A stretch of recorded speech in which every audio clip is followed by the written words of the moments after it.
सकाळी मस्त मसाल्याचं वांगं केलं होतं पहा भरलेलं. आणि आता दुपारी 1 वाजता मेथीची भाजी खाऊ वाटली होती जेवायच्या वेळेस, त्यामुळे मग आता ही तव्यावर मेथीची भाजी करते खूप सारा लसूण आणि हिरवी मिरची टाकून. तुम्हालाही अशी भाजी आवडते का नक्की मला कमेंट करून सांगा.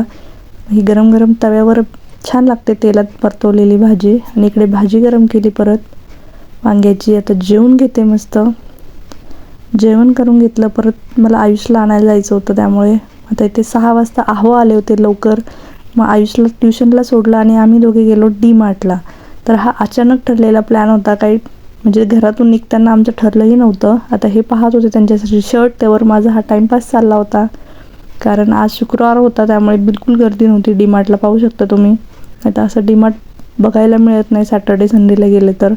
असं मी थोडासा इथे टाईमपास केला, थोडी शूटिंग घेतली स्वतःचीच. मग ते बघत होते त्यांच्यासाठी कपडे. म्हटलं तर त्यांचे झाल्यावर आपण आपल्या सेक्शनला एकदा गेलो क्रॉकरीच्या किंवा भांड्याच्या, मग काही प्रश्नच येत नाही. मग आता त्यांचं झालं होतं, मग आलो इथे आम्ही क्रॉकरीच्या सेक्शनला. तर मी ते पाहत होते बाऊल वगैरे सर्विंगसाठी. आणि इथे हळदी कुंकवाला वाहण्यासाठी पण खूप छान ऑप्शन आहे. पाहू शकता तुम्ही 40-40 रुपयाला बाऊल आहेत छोटे छोटे, आणि छान होते, क्वालिटी पण चांगली होती.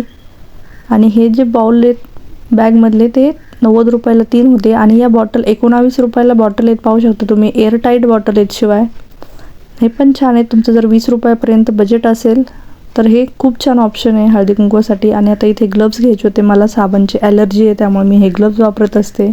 माझ्या आधीचे खराब झाले, ते घेतले. आता इथे मी त्यांना काय म्हणत होते मला आठवत नाही आहे. तर आम्ही झालं होती माझी खरेदी, म्हणजे काही घ्यायचं नव्हतं तरी एवढी मोठी खरेदी करून आम्ही चाललो होतो. आता इथे छोट्या मुलासाठी डब्बा बघत होते मी छोटा.